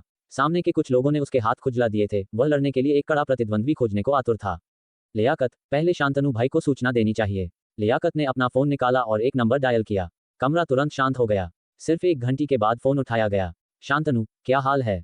अंबिका नगर पहुंच गए। लियाकत, हाँ, हम यहाँ कुछ समय से हैं और एक जांच भी कर चुके हैं। शांतनु, ओह, कुछ पता चला? शांतनु ने तुरंत पूछा। लियाकत, हाँ, काफी महत्वपूर्ण प्रगति हुई है। शांतनु, काफी महत्वपूर्ण प्रगति? शांतनु ने खुशी और आश्चर्य से पूछा। शांतनु, मुझे विस्तार से बताओ कि तुमने क्या प्रगति की है। लियाकत, ठीक है शांतनु भाई। लियाकत ने अपने विचारों को व्यवस्थित किया। लियाकत, चूंकि अंबिका नगर के मूल नगर प्रमुख की मृत्यु हो गई, अंबिका नगर में वास्तव में महत्वपूर्ण बदलाव हुए हैं, और यह सब एक व्यक्ति के कारण हुआ है। शांतनु, कौन? लियाकत, विवेक। शांतनु, विवेक। शांतनु के चेहरे पर भ्रम था। उसने ये नाम कभी नहीं सुना था, लेकिन ये समझ में आता था। एक छोटे से शहर में जागृत संघ का अध्यक्ष कोई ध्यान देने योग्य बात नहीं थी। लेकिन लियाकत ने इस व्यक्ति का उल्लेख किया, तो ये बिना कारण नहीं होगा। लियाकत, वह अंबिका नगर जागृत संघ का नया अध्यक्ष है। लियाकत ने गंभीरता से कहा। लियाकत, ये व्यक्ति अत्यधिक संदिग्ध है। शांतनु, अत्यधिक संदिग्ध? कैसे? शांतनु ने तुरंत पूछा। लियाकत, यहाँ के जागृत संघ के लोगों के अनुसार वह स्थानीय नहीं है। वह केवल इसलिए अध्यक्ष बना क्योंकि उपाध्यक्ष ने उसे एक संक्षिप्त यात्रा के दौरान मना लिया था। यह अंबिका नगर की घटना के ठीक बाद हुआ। शांतनु भाई, सोचिए, वह न पहले आया, न बाद में आया, बल्कि ठीक इसी महत्वपूर्ण क्षण में पहुंचा। क्या ये दिलचस्प नहीं है? शांतनु, ये दिलचस्प तो है। शांतनु ने माथे पर बल डालकर सवाल किया। शांतनु, क्या सिर्फ इसी आधार पर उसे संदिग्ध मानना थोड़ा मनमाना नहीं है? ऐसा नहीं था कि वह निर्दोष लोगों को चोट पहुंचाने के खिलाफ था। उसने बस सोचा कि यह समय की बर्बादी होगी। दिलीप उसका अच्छा भाई था। चाहे भाईचारे के स्नेह से हो या अपने अधीनस्थों को दिखाने के लिए, उसे हत्यारे का जीवन व्यक्तिगत रूप से लेना ही था। लियाकत, शांतनु भाई, आप सही कह रहे हैं। सिर्फ इस पर ध्यान दें तो वह बहुत संदिग्ध नहीं लगता। हालांकि जब मैं आपको आगे क्या हुआ वह बताऊंगा तो आप समझ जाएंगे। शांतनु, क्या ऐसा है? ठीक है, जारी रखो। शांतनु ने सिर हिलाया। लियाकत, इस व्यक्ति के बारे में जानने के बाद हमने विशेष रूप से उसके पृष्ठभूमि की जांच की। ये व्यक्ति एक सी-स्तरीय जागृत है, जिसके पास गति वृद्धि की महाशक्ति है। शांतनु, क्या सी-स्तरीय जागृत महाशक्ति गति वृद्धि है? शांतनु की आवाज में भ्रम भर गया था। एकमात्र सी-स्तरीय जागृत 2 बी-स्तरीय जागृतों का हत्यारा हो सकता है। भले ही वह घात लगाकर हमला करता, वह शायद उनके पास मौजूद सुरक्षा ताबीज को तोड़ नहीं पाता, है ना? साथ ही उसकी महाशक्ति गति वृद्धि थी, फिर भी हत्यारा एक ब्लेड विशेषज्ञ था। लियाकत, हाँ शांतनु भाई। लियाकत ने उसके विचारों का अनुमान लगा लिया था। लियाकत, इस व्यक्ति का हथियार एक कटार है, जिसे वह तलवार और चाकू दोनों के रूप में इस्तेमाल कर सकता है। शांतनु, क्या तुम कह रहे हो कि वह हत्यारा है? शांतनु ने आंखें सिकोड़ी। संदिग्ध हत्यारे में 3 विशेषताएं थीं: चाकू विद्या में निपुणता, मन पर नियंत्रण की क्षमता और आध्यात्मिक हमले की क्षमता। यदि कोई इनमें से किसी एक में भी फिट बैठता है तो वह संदिग्ध बन जाएगा। लियाकत, संभावना बहुत अधिक है क्योंकि वह दूसरी शर्त पर भी खरा उतरता है। उसके पास सीधे विरोधी की आत्मा पर हमला करने का तरीका है। शांतनु, क्या? ये सुनकर शांतनु चौंक उठे। एक भी विशेषता पूरी होने पर कोई उसकी संदिग्ध सूची में आ जाता। यदि 2 पूरी होती हैं तो वह प्राथमिक संदिग्ध बन जाता, संभवतः हत्यारा भी। दुनिया में ऐसा संयोग कैसे हो सकता है? शांतनु, ये तुम्हें कैसे पता? शांतनु ने अपने उत्साह को दबाया और पूछा। लियाकत, एक वीडियो से। लियाकत ने समझाया। लियाकत, संघ में इस व्यक्ति का एक अन्य जागृत से लड़ते हुए वीडियो है। इसके काफी व्यूज हैं, लेकिन चूंकि दोनों लड़ने वाले सी-स्तरीय जागृत थे, इसलिए हमने या शांतनु भाई ने पहले ध्यान नहीं दिया। शांतनु, क्या ऐसा है? शांतनु ने सिर हिलाया। ये समझ में आता था। उसके पास केवल सी-स्तरीय जागृतों के बीच की लड़ाइयों की परवाह करने का समय नहीं था। वह तो साधारण बी-स्तरीय जागृतों की लड़ाई के वीडियो में भी दिलचस्पी नहीं लेता था। लेकिन इस स्तरीय जागृतों के बीच की लड़ाइयां अलग थीं। उसने हर सार्वजनिक रूप से उपलब्ध वीडियो को कम से कम 100 बार देखा था। लियाकत, विरोधी के पास एक विस्फोटक महाशक्ति थी। विवेक अपनी गति और पर्याप्त शारीरिक सुरक्षा के बावजूद अपनी कटार से विरोधी की ढाल को भेद नहीं पाया। उसकी कटार तक टूट गई थी। ऐसा लग रहा था कि मामला रुक गया है। विस्फोटक महाशक्ति वाला व्यक्ति आत्मविश्वास से भरा था, सोच रहा था कि विवेक उसे चोट पहुंचा नहीं सकता और वह अपनी आध्यात्मिक शक्ति ठीक होते ही जीत जाएगा। वीडियो देखते हुए हम भी यही सोच रहे थे। शांतनु, फिर विवेक ने आध्यात्मिक हमला किया। लियाकत, शांतनु भाई बहुत तेज हैं। लियाकत ने उसकी प्रशंसा की। लियाकत, वास्तव में जब सभी ने सोचा कि वह बर्बाद हो गया है तो उसने अपना दाहिना हाथ उठाया, अपनी उंगली विरोधी की ओर उठाई और उसकी उंगली से काले रंग की ऊर्जा की एक फुहार निकली। विरोधी तुरंत मर गया। शांतनु, आत्मा विनाशक उंगली। शांतनु ने अपनी आंखें चौड़ी करते हुए कहा। यह एक शातिर मार्शल आर्ट थी जो एक ही चाल में विरोधी की आत्मा को नष्ट करने में सक्षम थी, जिसकी शक्ति उपयोगकर्ता की आध्यात्मिक शक्ति पर निर्भर करती थी। उसने इसे इसलिए विकसित नहीं किया था क्योंकि उसके पास आध्यात्मिक हमले के तरीकों की कमी नहीं थी। उसकी सहज महाशक्ति पहले से ही सबसे मजबूत हमला थी। आत्मा विनाशक उंगली को विकसित करना तिल उठाने और तरबूज फेंकने जैसा होगा। इसके अतिरिक्त मार्शल आर्ट को उच्च समझ की आवश्यकता थी, जिससे उसमें महारत हासिल करना कठिन हो जाता था। और फिर भी इस विवेक ने इसे विकसित कर लिया था। लियाकत, हाँ, यह आत्मा विनाशक उंगली है। लियाकत ने विस्तार से कहा। लियाकत, हमने वीडियो को बार बार देखा, आत्मा विनाशक उंगली के अन्य वीडियो से तुलना की और इसकी पुष्टि की। शांतनु भाई, जिस हथियार का वह उपयोग करता है उसे देखते हुए यह विवेक बहुत संदिग्ध है। शांतनु, तुम सही कह रहे हो। शांतनु ने आंखें सिकोड़ी। विवेक हथियारों में निपुण था, संभवतः हथियार मार्शल आर्ट, शायद कृपाण तकनीकों को सीख रहा था। वह आत्मा विनाशक उंगली भी जानता था, एक आध्यात्मिक हमले का तरीका, दो विशेषताओं का मिलान। बहुत अधिक संभावना थी कि वह वही व्यक्ति था जिसकी वे तलाश कर रहे थे। जहां तक तीसरे बिंदु, मन पर नियंत्रण की बात है, वह उसे भी पूरा कर सकता था, क्योंकि मार्शल आर्ट में मन को नियंत्रित करने के लिए आध्यात्मिक तकनीक के समान तकनीकें भी थीं। इस व्यक्ति ने कृपाण तकनीकें और आत्मा विनाशक उंगली दोनों मार्शल आर्ट सीखे थे। मन पर नियंत्रण के लिए एक और मार्शल आर्ट सीखना उस व्यक्ति के लिए मुश्किल नहीं हो सकता था जिसने आत्मा विनाशक उंगली में महारत हासिल की थी। शांतनु, यह शायद वही है। शांतनु ने धीमी आवाज में कहा। लियाकत, शांतनु भाई, क्या आप भी ऐसा सोचते हैं? शांतनु, और नहीं तो क्या? शांतनु ने कहा। शांतनु, ये व्यक्ति संभवतः मेरे द्वारा बताई गई सभी विशेषताओं को पूरा करता है। अगर वह नहीं, तो और कौन? पहले, तुमने उसके संदिग्ध समय का उल्लेख किया था। अब, ये स्पष्ट है कि उसने अंबिकानगर पर कब्जा करने की योजना बनाई और जिस व्यक्ति ने उसे मनाया वह संभवतः उसका साथी है। लियाकत, मैंने उस बारे में नहीं सोचा था। समय बस बहुत संयोगवश लग रहा था। आपकी बात सुनकर, शांतनु भाई, ये स्पष्ट है कि हिमांशु भी उसका साथी होना चाहिए। लियाकत ने सिर हिलाया और फिर विषय बदल दिया। लियाकत, हालांकि, शांतनु भाई, अंबिकानगर में एक और व्यक्ति है जो काफी संदिग्ध है। वह भी हत्यारा हो सकता है। शांतनु, क्या एक और संदिग्ध? शांतनु चौंक उठे। उसने मानसिक रूप से विवेक को संदिग्ध मान लिया था। लियाकत, हाँ, ये व्यक्ति रहस्यमय है, जिसके बारे में बहुत कम जानकारी उपलब्ध है, लेकिन उसमें जोया और अन्य को मारने की शक्ति निश्चित रूप से है। शांतनु, मुझे और बताओ। शांतनु को अचानक सतर्कता महसूस हुई। लियाकत, ये व्यक्ति एक योद्धा है, संभवतः गंगा तट उपजिले के योद्धा संघ से। ठीक 2 रात पहले वह एक कमांडर स्तरीय क्रूर जानवर के शव को अंबिकानगर में घसीट कर लाया, जिससे भारी हंगामा हुआ। कई लोगों ने सोचा कि जानवरों का हमला आसन है। शहर के जागृत भी बाहर भाग गए, केवल ये पता चला कि यह एक कमांडर स्तरीय क्रूर जानवर का शव था। शांतनु, और फिर लियाकत, और फिर सबके सामने उस योद्धा ने अंबिकानगर योद्धा संघ के किसी व्यक्ति को बुलाया, क्रोधित जंगली बैल राजा के मांस को काटने के लिए एक कृपाण का इस्तेमाल किया और फिर गायब हो गया। क्या कोई जानता है कि वह उसके बाद कहाँ गया? क्या वह अभी भी अंबिकानगर में है? शांतनु, अकेले क्रोधित जंगली बैल राजा को मारा। उसमें वास्तव में जोया और अन्य को मारने की शक्ति है। शांतनु ने आंखें सिकोड़ी। ऐसे एक साधारण कमांडर स्तरीय क्रूर जानवर को वह भी आसानी से मार सकता था। यहां तक कि उच्च स्तरीय कमांडर स्तरीय क्रूर जानवर भी वह संभाल सकता था। यदि यह एक शीर्ष स्तरीय कमांडर स्तरीय क्रूर जानवर है तो यह चुनौतीपूर्ण होगा, क्योंकि उनके पास बुद्धिमत्ता होती है और उनकी हमला करने की तरीके जटिल हो जाते हैं, केवल पंजे और दांतों पर निर्भर नहीं होते। यहां तक कि अगर उसने एक को मार भी दिया तो वह शायद गंभीर रूप से घायल हो जाएगा, शायद मर भी जाएगा। लियाकत, हाँ, शांतनु भाई, इस हिसाब से ये व्यक्ति अत्यधिक संदिग्ध है। सबसे पहले, वह एक योद्धा है, स्पष्ट रूप से विभिन्न मार्शल आर्ट का अध्ययन कर रहा है। वह एक कृपाण चलाता है, संभवतः कृपाण तकनीकों में निपुण है। दूसरे, उसकी शक्ति बहुत अधिक है, जो अकेले एक कमांडर स्तरीय क्रूर जानवर को मारने के लिए पर्याप्त है। इसके अलावा उसके प्रकट होने का समय बहुत संयोगवश है। अंबिकानगर में मुसीबत आने से पहले वह कभी प्रकट नहीं हुआ था और फिर ठीक बाद में प्रकट हुआ। अगर वह कहता है कि यह अनजाने में था तो मुझे नहीं लगता कि कोई उस पर विश्वास करेगा। शांतनु, शांतनु ने सिर हिलाया। शांतनु, एकमात्र अनिश्चितता यह है कि क्या वह आध्यात्मिक प्रकार की मार्शल आर्ट का अभ्यास करता है। यदि वह करता है तो संभावना और भी अधिक है। लियाकत, हाँ, लियाकत ने आह भरी। लियाकत, इसलिए इन विवरणों को सुनने के बाद हम काफी भ्रमित हैं। विवेक 3 में से 2 विशेषताओं से मेल खाता है, लेकिन उसकी शक्ति केवल सी स्तरीय जागृत के स्तर पर है। भले ही उसने सफलता हासिल की हो, ये हाल ही में होनी चाहिए। क्या वह 2 स्तरीय जागृतों को मार सकता है जिन्होंने बहुत पहले सफलता हासिल की थी? यह अविश्वसनीय है। योद्धा संघ का योद्धा शक्ति मानदंड को पूरा करता है, लेकिन यह अज्ञात है कि वह आध्यात्मिक वाले को पूरा करता है या नहीं। शांतनु, भ्रमित होने की कोई जरूरत नहीं है।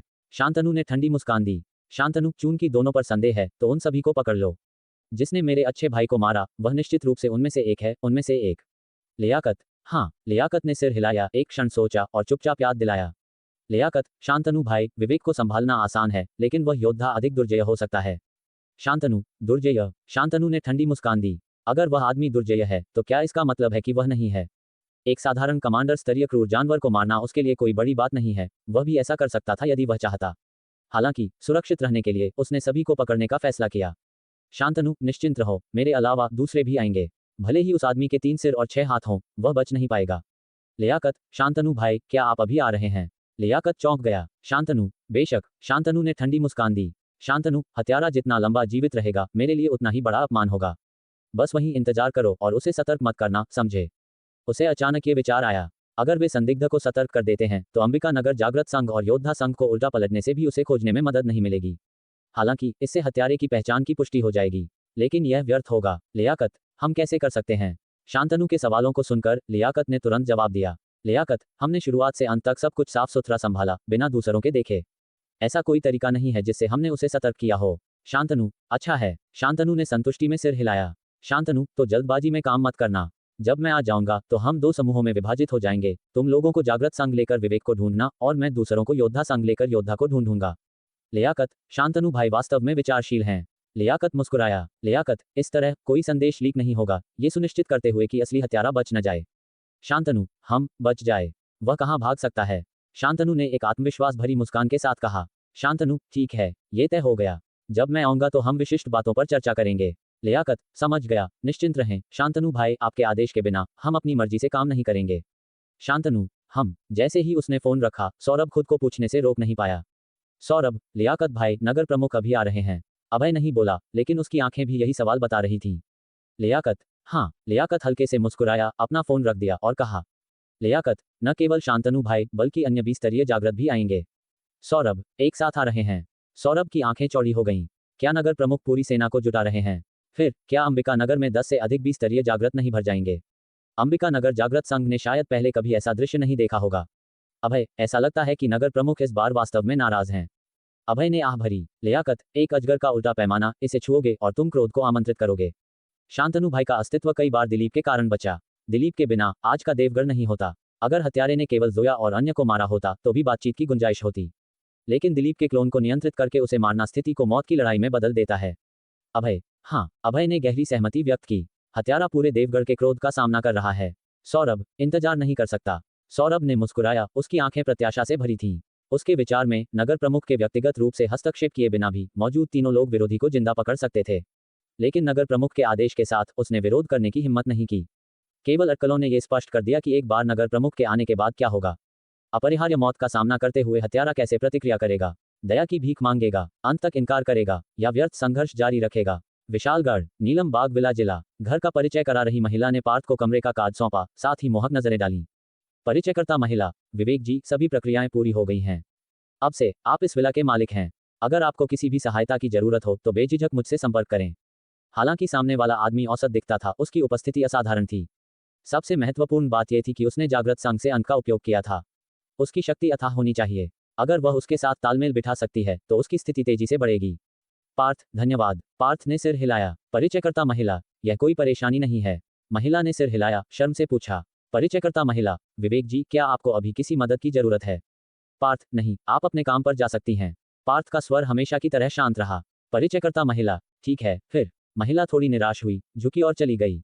पार्थ ने हल्के से माथे पर बल डाला। वह मूर्ख नहीं था, वह उसके निहित सुझाव को समझा। उसने केवल इसलिए मना कर दिया क्योंकि वह दिलचस्पी नहीं रखता था, और कोई भी भागीदारी अनावश्यक रूप से मामलों को जटिल कर देगी। कुछ देर विला की जांच करने के बाद वह अंदर चला गया। एक हिस्सा खुद को परिचित कराना था और दूसरा अंक खर्च करना था। बाद में वह कीमिया के लिए अंबिका नगर लौट जाएगा या क्रूर जानवरों का शिकार करने के लिए एक परित्यक्त शहर ढूंढेगा, सामग्री एकत्र करेगा और अनुभव अंक प्राप्त करेगा। पार्थ, क्या मुझे बाद में क्रूर जानवरों का शिकार जारी रखना चाहिए? पार्थ ने सोचा, आखिरकार कीमिया रात में की जा सकती थी। क्रूर जानवरों का शिकार सैद्धांतिक रूप से रात में उनकी प्रचुरता के कारण बेहतर होता है, लेकिन खतरा स्पष्ट था। जैसा कि कहा जाता है, एक सज्जन खतरनाक दीवार के नीचे खड़े नहीं होते। दिन में क्रूर जानवरों का शिकार करें, रात में अमृत परिष्कृत करें और न तो बर्बाद होता है। इसके अलावा उसके कौशल बार ने 2 नई मार्शल आर्ट को अनलॉक किया। ड्रैगन हाथी ज्ञान कौशल और वज्र अविनाशी दिव्य कौशल, 2 सर्वोच्च मार्शल आर्ट। वह कल्पना कर सकता था कि आवश्यक अनुभव अंक खगोलीय होंगे।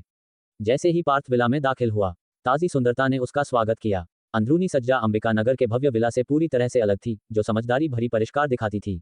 पूरी तरह से निरीक्षण के बाद उसने संतुष्टि में सिर हिलाया। उसने अपने परिवार को यहां ले जाने के बारे में सोचा, लेकिन किसी भी संभावित जानवर ज्वार की अप्रत्याशितता के कारण पुनर्विचार किया। अगर वह आसपास नहीं होता तो उसका परिवार साधारण होने के कारण लक्षित हो सकता था। अगर अंबिका नगर नहीं टिक सका तो वह अपने परिवार के साथ भाग सकता था, लेकिन दूसरों के साथ नहीं। कोई विकल्प नहीं, सर्वनाश में खुद और परिवार के लिए अस्तित्व सुनिश्चित करना पहले आता है। बैठक कक्ष में बैठकर पार्थ ने अपने फोन पर जागृत संघ का उपयोग किया। अंक हजारों से बढ़कर लगभग 230,000 हो गए थे, जो 280,000 तक जमा हो रहे थे। पार्थ, अब खरीदने के लिए कौन सी नई वस्तुएं उपलब्ध हैं? आश्चर्य है। उसकी आंखों में प्रत्याशा दिखी। उसने पहले खेती की तकनीकों की जांच करने का फैसला किया। चुनाव सरल था, वह सबसे अधिक सूर्य अवलोकन तकनीक चाहता था। नंबर 1, ये पूरी थी, अन्य के विपरीत, जो अधूरी थी, अनलॉक होने पर भी तुरंत ठीक नहीं होती थी। नंबर 2, इस तकनीक की खेती उसकी आध्यात्मिक शक्ति को महत्वपूर्ण रूप से बढ़ाएगी, जिससे मार्शल आर्ट क्षेत्रों को बढ़ाने के लिए आवश्यक अनुभव कम हो जाएगा। उसकी उंगली खेती तकनीक टैप पर टैप हुई, उच्च से निम्न तक छांटा गया। तुरंत उसकी आंखें चौड़ी हो गईं। भूमिगत एक विशाल हॉल में कोने में लौ चुपचाप जल रही थी। इस हॉल में 10 से 20 से अधिक काले लबादे वाले व्यक्ति खड़े थे। उनकी चौड़ी टोपियां उनके चेहरों को अस्पष्ट कर रही थीं, जिससे पहले से ही शांत वातावरण में एक अजीब चुप्पी जुड़ गई थी। उसी क्षण सामने बाईं ओर से कदमों की आवाज आई, जैसे चमड़े के जूते फर्श पर कदम रख रहे हों। एक लाल लबादे वाला अधेड़ आदमी धीरे धीरे उनकी ओर चला। वह लगभग 30 या 40 साल का दिखता था, फुर्तीले घुंघराले बालों और उसके चेहरे पर मुस्कान थी, जो गर्मी और दयालुता की भावना देती थी। काला लबादा समूह, धर्माध्यक्ष प्रभु को नमस्कार। 20 से अधिक काले कपड़े वाले व्यक्ति एक समान रूप से एक घुटने पर बैठ गए, लाल कपड़े वाले व्यक्ति को पूरी श्रद्धा से देखते हुए। धर्माध्यक्ष, भक्ति का भाव दिखाते हुए महादैत्य प्रभुओं पर हैं। धर्माध्यक्ष ने अपनी उंगलियों को अपने शरीर पर कुछ बार छुआ और तिरछे ऊपर देखा। फिर उसने धीरे धीरे अपना सिर नीचे किया और उसकी मुस्कान और भी कोमल हो गई। धर्माध्यक्ष, उठो सब। काले कपड़े वाले व्यक्ति फिर जमीन से खड़े हो गए। फनिन, धर्माध्यक्ष प्रभु, क्या आपके पास हमारे लिए कोई घोषणा है? प्रमुख काले लबादे वाले व्यक्ति ने सम्मानपूर्वक पूछा। लाल लबादे वाले आदमी ने सिर हिलाया, उसकी आंखें भीड़ पर घूमी। धर्माध्यक्ष, 2 मामले हैं, पहले के साथ शुरू करते हैं। उसने अपने हाथों से ताली बजाई। अगले ही पल एक लकड़ी के फ्रेम पर कील ठोका हुआ एक व्यक्ति को 2 काले लबादे वाले व्यक्तियों द्वारा एक छोटे दरवाजे से बाहर धकेला गया। तुरंत हॉल में खून की गंध फैल गई। लकड़ी के फ्रेम से बंधे व्यक्ति के शरीर पर कोई अच्छी त्वचा नहीं थी, मुश्किल से सांस ले रहा था, स्पष्ट रूप से प्रताड़ित था और किसी भी क्षण मर सकता था। काले लबादे वाले व्यक्तियों की आंखों में दया दिखी। ऐसा नहीं था कि उन्होंने इससे भी बदतर दृश्य नहीं देखे थे, बल्कि इसलिए कि उन्होंने प्रताड़ित व्यक्ति को पहचाना, या दूसरे शब्दों में कहें, कुछ दिन पहले वह उनमें से एक था। धर्माध्यक्ष, मुस्कुराते हुए, तुम सब उसे जानते हो, है ना? काला लबादा समूह, हाँ। काला लबादा समूह, हाँ। भीड़ ने जल्दी से जवाब दिया। बंधा हुआ आदमी हंगामे से जाग गया लगता था, अपनी आंखें मुश्किल से खोलते हुए अपने चारों ओर सब कुछ देख रहा था। उस क्षण हॉल शांत हो गया। प्रहलाद, धर्माध्यक्ष प्रभु। वह आदमी पूरी तरह से जाग गया लगता था, उसकी आंखें विनती कर रही थीं, उसकी आवाज कमजोर थी। प्रहलाद, धर्माध्यक्ष प्रभु, कृपया मुझे एक और मौका दें। धर्माध्यक्ष, एक और मौका? धर्माध्यक्ष मुस्कुराया। प्रहलाद, हाँ हाँ हाँ। उस आदमी ने हकलाया। प्रहलाद, पिछली बार एक दुर्घटना थी, धर्माध्यक्ष प्रभु, मुझे एक और मौका दें, मैं खोई हुई पवित्र कलाकृति को दोगुना करके वापस लाऊंगा, कृपया, धर्माध्यक्ष प्रभु। अगर पार्थ यहाँ होता तो वह पहचान लेता कि उसके सामने का व्यक्ति, भले ही पहचानने योग्य न हो, वह मोहरा था जिसे उसने दुष्ट संप्रदाय में घुसपैठ करने के लिए व्यवस्थित किया था। धर्माध्यक्ष, भीड़ से पूछते हुए, क्या तुम्हें लगता है कि मुझे उसे एक और मौका देना चाहिए? भीड़ ने एक दूसरे को देखा, उसके रुख के बारे में अनिश्चित, और चुप रही। फिर शुरू में बोलने वाले आदमी ने अपनी छाती सीधी की और कहा, फनिन, धर्माध्यक्ष प्रभु, मुझे लगता है कि नहीं। धर्माध्यक्ष, मुस्कान के साथ, ओह क्यों? फनिन, धर्माध्यक्ष प्रभु, प्रहलाद अप्रभावी था, न केवल पवित्र कलाकृति को खो दिया बल्कि टीम के सदस्यों की मौत का कारण भी बना। अगर हम उसे अभी जाने देते हैं तो अगली बार क्या होगा अगर कोई और विफल हो जाता है? क्या हमें उन्हें भी जाने देना चाहिए?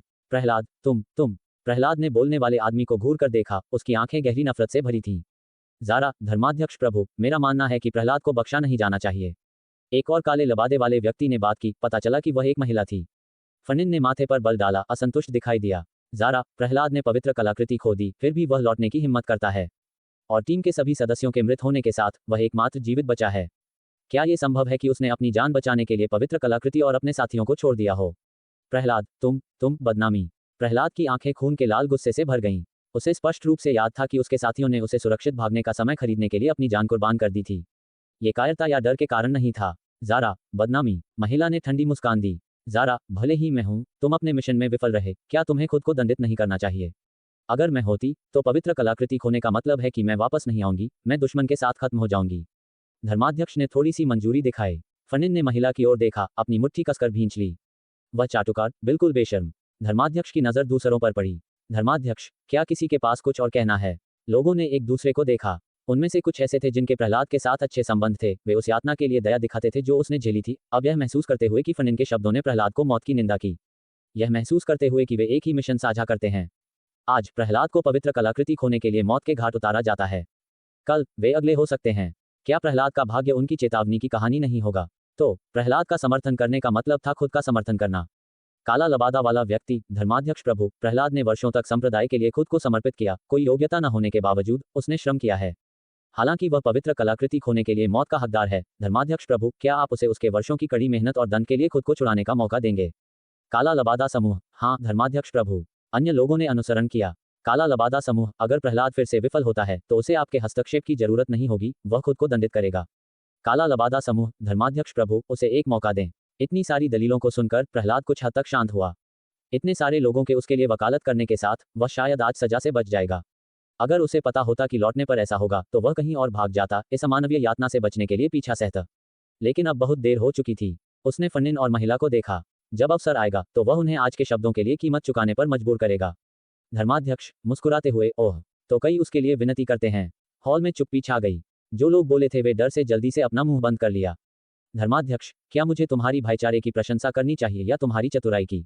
धीरे धीरे चलते हुए उसकी मुस्कान गायब हो गई। तुम उसके लिए विनती करते हो, वास्तव में सोचते हो कि यदि तुम एक दिन विफल हो जाते हो तो तुम्हारे पास बचने का रास्ता हो सकता है ना? सभी ने जल्दी से सिर झुका लिया। प्रहलाद की चिंता और मजबूत हो गई। इसका क्या मतलब था? क्या धर्माध्यक्ष उसे बख्शने का इरादा नहीं रखता था? धर्माध्यक्ष, संप्रदाय में शामिल होने से पहले अपनी परिस्थितियों को याद करो। भूखे, बेघर, मारे जाने या खाए जाने का जोखिम, या जानवरों से मरना। अब तुम में से किसी को भी भोजन की चिंता नहीं है। जागृत स्तरीय शक्ति के साथ महादैत्य प्रभु को धन्यवाद, संप्रदाय को धन्यवाद। शामिल होते हुए तुमने संप्रदाय के लिए अपना सब कुछ, यहाँ तक कि अपनी जान भी देने की शपथ ली थी।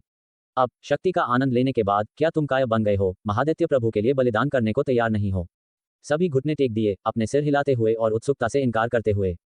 खासकर वे लोग जिन्होंने प्रहलाद के लिए विनती की थी, दुख से रो रहे थे। धर्माध्यक्ष ने अपनी मुस्कान वापस पा ली।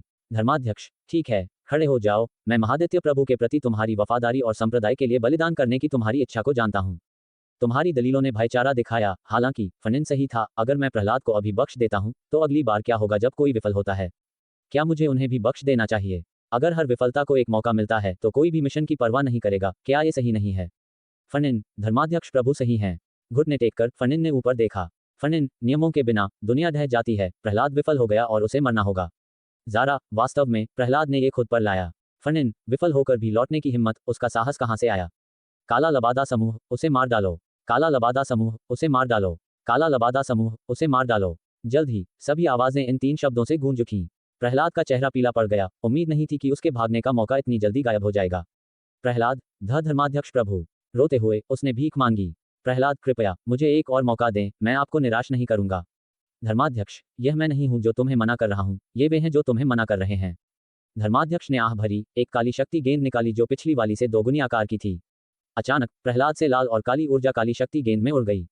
उसका शरीर सिकुड़ गया, उम्र बढ़ गई, सेकंडों में कपड़ों के ढेर में बदल गया।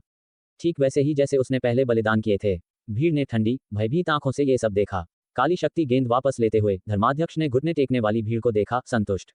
धर्माध्यक्ष, अब दूसरा मामला अंबिका नगर के बारे में है, बहुत महत्वपूर्ण, ध्यान से सुनो क्योंकि यह मेरे और तुम्हारे दोनों के लिए एक दुर्लभ अवसर है। काला लबादा समूह, अंबिका नगर के बारे में। सभी ने एक दूसरे को देखा। धर्माध्यक्ष प्रभु, क्या वह अंबिका नगर पर धावा बोलने की योजना बना रहा है? ये सोचते हुए एक अनजाने में सिहरन उनके दिलों में दौड़ गई। वे जानते थे कि यह शहर पास का एक छोटा शहर था जिसमें लगभग 1 लाख लोग रहते थे, जो उनके लिए एक लुभावना संख्या थी। मुख्य मुद्दा यह था कि एक छोटे शहर में कई सी स्तरीय जागृत पहरा दे रहे होंगे और 20 स्तरीय जागृत और भी अधिक। उनमें से अधिकांश एक सी स्तरीय जागृत की युद्ध शक्ति से मेल नहीं खा सकते थे। इसलिए 200-300 लोगों के गांव का चयन करना सबसे सुरक्षित विकल्प था। भले ही अंदर कुछ योद्धा हों, वे खतरा नहीं होंगे। अगर कोई अन्य लक्ष्य नहीं मिलता है तो वे 1-2 हजार लोगों के गांव पर हमला करने के लिए अन्य धर्माध्यक्षों के साथ सेना में शामिल हो सकते थे। 1 लाख लोगों का शहर, वे सभी ऐसी जगह को लक्षित न करने के लिए बेहतर जानते थे। धर्माध्यक्ष प्रभु इस पर विचार भी कैसे कर सकते थे? धर्माध्यक्ष, शांत होकर सब शांत हो जाओ और मेरी बात सुनो। बेशक, मैं जानता हूं कि एक छोटे शहर को लक्षित करना बहुत मुश्किल और अत्यधिक जोखिम भरा है। अगर हम विफल होते हैं तो मैं भी खतरे में पड़ जाऊंगा, लेकिन यह अंबिका नगर अन्य शहरों से अलग है। काला लबादा समूह अलग। धर्माध्यक्ष, ठीक है, मुझे बताओ, क्या तुम एक शहर में रात भर रहने का कोई तरीका ढूंढ सकते हो? काला लबादा समूह, ये। वे सभी हताशा में एक दूसरे को देखने लगे। फर्निन, धर्माध्यक्ष प्रभु, अगर ये लगभग 1000 लोगों का गांव है तो हम बसने के लिए कुछ पैसे और समय खर्च कर सकते हैं, लेकिन एक विशिष्ट छोटा शहर बहुत मुश्किल है। ज़ारा, बिल्कुल, यहाँ तक कि बड़े गांव भी मुफ्त बसावट की अनुमति नहीं देते हैं, एक शहर की तो बात ही छोड़ दें। हमारी शक्ति महादैत्य प्रभु के आशीर्वाद से आती है, इसलिए हम उनके आकलन को पास नहीं कर सकते। भले ही हम कर सकें, हमें मौका नहीं मिलेगा। काला लबादा समूह, अगर दोनों में से कोई नहीं है तो भले ही हमारे पास पैसा हो, 1 या 2 साल के भीतर अंदर जाना वास्तविक है। सभी ने माथे पर बल डालकर अपनी चिंताएं व्यक्त की। लाल लबादे वाले आदमी ने संतुष्टि में सिर हिलाया और मुस्कुराया। धर्माध्यक्ष, अगर मैं तुम्हें बताऊं कि अंबिका नगर लोगों को स्वतंत्र रूप से बसने की अनुमति देता है तो क्या होगा? काला लबादा समूह, क्या? कमरा एक क्षण के लिए शांत हो गया, इससे पहले कि शोरगुल भरी चर्चाओं में फूट पड़ा। काला लबादा समूह, अंबिका नगर लोगों को स्वतंत्र रूप से अंदर आने देता है? यह असंभव है ना? काला लबादा समूह, हाँ, यहाँ तक कि बड़े गांव भी मुफ्त बसावट की अनुमति नहीं देते हैं, एक शहर की तो बात ही छोड़ दें। काला लबादा समूह, लेकिन धर्माध्यक्ष प्रभु ने ये खुद कहा, क्या वह हमसे झूठ बोलेंगे? काला लबादा समूह, बिल्कुल, चूंकि धर्माध्यक्ष प्रभु ने ऐसा कहा है, इसका मतलब है कि अंबिका नगर वास्तव में अब ऐसा ही है। काला लबादा समूह, लेकिन ये कैसे संभव है? धर्माध्यक्ष, शांत होकर, कुछ भी असंभव नहीं है। मुझे खबर मिली है कि 2 दिन पहले शहर के बाहर रहने वाले लोग ऐसा करने के लिए कोई कीमत चुकाए बिना अंदर चले गए। इतना ही नहीं, आसपास के छोटे गांवों में रहने वाले लोगों को भी अंबिका नगर के जागृतों ने अंदर ले लिया। इस खबर ने सभी को और भी चौंका दिया। अंबिका नगर में क्या चल रहा है? क्या उनके पास लोगों की इतनी कमी है? क्या उन्हें इतने सारे साधारण लोगों को शहर में लाने के बजाय शक्तिशाली जागृत या योद्धाओं की जरूरत नहीं होनी चाहिए? क्या यह उनके लिए चीजों को और कठिन नहीं बना रहा है? धर्माध्यक्ष, तुम्हें इस जानकारी की प्रामाणिकता पर संदेह करने की आवश्यकता नहीं है। मैं तुम्हें यह मुख्य रूप से यह पूछने के लिए बता रहा हूं कि क्या तुम में से कोई हमारे लिए स्थिति की जांच करने के लिए अंबिका नगर में घुसपैठ करने के लिए स्वेच्छा से तैयार है? ये सुनकर पूरा हॉल शांत हो गया। पहले से बातूनी भीड़ अब ऐसी लग रही थी जैसे उनके मुंह सिल दिए गए हों, अपने सिर झुकाए हुए आवाज निकालने की हिम्मत नहीं कर रहे थे। वह अंबिका नगर है। ये लोग आमतौर पर केवल छोटे गांवों को लक्षित करने की हिम्मत करते थे, लेकिन अंबिका नगर जाना, एक बार उजागर होने पर वे मौके पर ही मर सकते थे। यहाँ तक कि धर्माध्यक्ष प्रभु खुद भी ऐसी जगह पर आसानी से कदम रखने की हिम्मत नहीं करेंगे। कहने की जरूरत नहीं है, भले ही वे बच गए, प्रहलाद का भाग्य उनकी आंखों के सामने था, उनका परिणाम कितना बेहतर हो सकता था। धर्माध्यक्ष, असंतुष्टि में माथे पर बल डालते हुए, क्या कोई जाने को तैयार नहीं है? उसे कुल 1 लाख लोगों को इकट्ठा करने की जरूरत थी और 1 महीने से भी कम समय बचा था, फिर भी वे 30,000 से अधिक कम थे। वर्तमान दर पर कार्य निश्चित रूप से समय पर पूरा नहीं होगा। यदि वह विफल होता है तो उसका भाग्य हाल ही में मृत प्रहलाद से बेहतर नहीं होगा। भले ही वह बच गया, उसे उसकी धर्माध्यक्ष पद से हटा दिया जाएगा और अनुयायी के सबसे निचले स्तर पर पदावनत किया जाएगा, दूसरों की सनक के अधीन, जिसे वह बिल्कुल स्वीकार नहीं कर सकता था। लेकिन अगर वह सफल होता है, उसे ऊपर से विशेष ध्यान मिलेगा, उसकी शक्ति बढ़ेगी और चर्च के भीतर उसकी स्थिति बढ़ेगी। वह धर्माध्यक्ष से महाधर्माध्यक्ष तक भी आगे बढ़ सकता है। धर्माध्यक्ष, भीड़ को स्कैन करते हुए, मैं तुम्हारी चिंताओं को समझता हूँ। मैं तुम्हें मौत के घाट नहीं भेज रहा हूँ। इसके बारे में सोचो। हालांकि हम बड़े प्रयास नहीं कर सकते, छोटे प्रयास आसानी से प्रबंधनीय हैं। मैंने अभी कहा कि अंबिका नगर ने अब अपने प्रतिबंध हटा दिए हैं। कोई भी वहां स्थायी निवास प्राप्त कर सकता है। शहर विभिन्न स्थानों से अजनबियों से भर जाएगा, सभी एक दूसरे से अपरिचित होंगे। अगर तुम अभी प्रवेश करते हो और पहले छोटे समूहों को लक्षित करते हो, जब तक तुम समझदार हो, किसी को पता नहीं चलेगा। वे लोग एक दिन वहां हो सकते हैं और अगले दिन चले गए हो सकते हैं। ये सुनकर कई सिर उठने लगे। धर्माध्यक्ष, क्या होगा अगर किसी को गायब होने का पता चलता है? पहले से ही लगभग 14 या 15,000 नए निवासी हैं। एक जांच में कितना समय लगेगा? यहाँ तक कि अगर स्तरीय जागृत खुद भी आए तो वे कहाँ से शुरू करें, यह नहीं जानेंगे, है ना? इसके बारे में सोचो। तुम 1 या 200 लोगों के गांवों में जाते हो, बहुत प्रयास करते हो और केवल कुछ 100 का बलिदान करने में कामयाब होते हो। अंबिका नगर में लोग हर जगह हैं और तुम आसानी से एक ही रात में वह संख्या हासिल कर सकते हो। इन शब्दों ने वास्तव में उनमें से अधिकांश को लुभाया। वास्तव में वे भेंट खोजने के लिए क्रूर जानवरों के साथ मुठभेड़ों का जोखिम उठाते थे। कभी कभी एक गांव जिसे उन्होंने बहुत प्रयास के बाद ढूंढा था, खाली निकला, उनका समय और ऊर्जा बर्बाद हो गई। लेकिन धर्माध्यक्ष के शब्दों ने उनके लिए नई संभावनाएं खोल दी। चूंकि कोई भी अंबिका नगर में बस सकता था, तो वे भी कर सकते थे, है ना? एक रात में दर्जनों से सैकड़ों बलिदान देना सहज होगा। थोड़ा साहसी होने पर सैकड़ों असंभव नहीं होंगे। दिन के दौरान सतर्क रहकर और साधारण लोगों के साथ घुल मिलकर वे कैसे उजागर हो सकते थे? क्या ये भाग्य पर निर्भर रहने से बहुत बेहतर नहीं है? फनिन, धर्माध्यक्ष प्रभु, मैं लोगों को अंबिका नगर ले जाने को तैयार हूँ। फनिन ने दांत पीसकर पहले खड़ा हुआ। ज़ारा, धर्माध्यक्ष प्रभु, मैं भी तुरंत एक टीम का नेतृत्व करने को तैयार हूँ। वह महिला जो पहले बोली थी, वह भी खड़ी हो गई। काला लबादा समूह, धर्माध्यक्ष प्रभु, मैं। काला लबादा समूह, धर्माध्यक्ष प्रभु। अन्य लोग भी जल्द ही अनुसरण करने लगे, शुरुआती झिझक के बावजूद। आखिरकार कार्य पूरा करने का मतलब पुरस्कार था और लक्ष्य से अधिक का मतलब और भी अधिक पुरस्कार था। धर्माध्यक्ष आसपास देखते हुए बहुत हो गया। उसने अंततः फनिन और उसके बगल की महिला पर ध्यान केंद्रित किया। उसकी आंखों में मंजूरी थी। धर्माध्यक्ष, तुम दोनों टीमों का नेतृत्व करोगे। बहुत अधिक लोग जोखिम को बढ़ा देंगे। फनिन और ज़ारा, हाँ। ये सुनकर दोनों खुश हुए, खासकर महिला, जो गुप्त रूप से खुश महसूस कर रही थी। सौभाग्य से उसने जल्दी प्रतिक्रिया दी थी, अन्यथा कोई और उससे यह अवसर छीन लेता। निश्चित रूप से कार्य जोखिम भरा था और विफलता का मतलब प्रहलाद की तरह एक दुखद मौत थी, लेकिन क्या वह वास्तव में इतनी बदकिस्मत हो सकती थी और तुरंत पकड़ी जा सकती थी? जब तक वह पवित्र कलाकृति के साथ लौटी, मिशन पूरी तरह से विफल नहीं होगा। फनिन, धर्माध्यक्ष प्रभु, हम अपने लोगों को इकट्ठा करेंगे और तुरंत निकल पड़ेंगे। फनिन ने उत्सुकता से कहा। धर्माध्यक्ष, अपना हाथ हिलाते हुए, कोई जल्दी नहीं। पहले मेरी बात सुनो, फिर तुम जा सकते हो। हालांकि अंबिका नगर अब सभी प्रकार के लोगों के लिए एक सुरक्षित ठिकाना है, तुम्हें अभी भी लापरवाह नहीं होना चाहिए। चुपचाप जांच करने में कुछ समय बिताओ। उन लोगों को लक्षित करें जो जोखिम को सबसे कम उजागर करते हैं। अगर तुम जल्द ही खुद को प्रकट करते हो, तो न केवल तुम बल्कि हर कोई खतरे में पड़ जाएगा। फनिन, समझ गया। फनिन ने बार बार सिर हिलाया। फनिन, धर्माध्यक्ष प्रभु, चिंता न करें, हम सावधानी से काम करेंगे और यह सुनिश्चित करेंगे कि जोखिम शून्य हो। ज़ारा, वास्तव में, धर्माध्यक्ष प्रभु, कृपया हमारी अच्छी खबर की प्रतीक्षा करें। धर्माध्यक्ष, बहुत अच्छा, आगे बढ़ो, लेकिन याद रखना, सावधान रहना। फनिन और ज़ारा, हाँ। फनिन और ज़ारा ने एक दूसरे को देखा, प्रत्येक अपनी टीम के साथ दरवाजे की ओर बढ़े। जैसे ही वे निकास के पास पहुंचे, फनिन मुस्कुराया और महिला से कहा, फनिन, ज़ारा, तुम सच में मेरी परछाई की तरह हो। जो कुछ भी मैं कहता हूं, तुम कहती हो। जो कुछ भी मैं करता हूं, तुम करती हो। सच कहूं तो उसने इस महिला को लंबे समय तक सहन किया था। पहले जब धर्माध्यक्ष प्रभु ने प्रहलाद को संभालने के बारे में पूछा, तो उसने अभी अभी अपना रवैया बदला था और ज़ारा ने तुरंत सूट का पालन किया। इससे पहले जब धर्माध्यक्ष प्रभु ने पूछा कि अंबिका नगर की जासूसी कौन करेगा, तो वह खड़ा हुआ और ज़ारा ठीक बाद में खड़ी हो गई।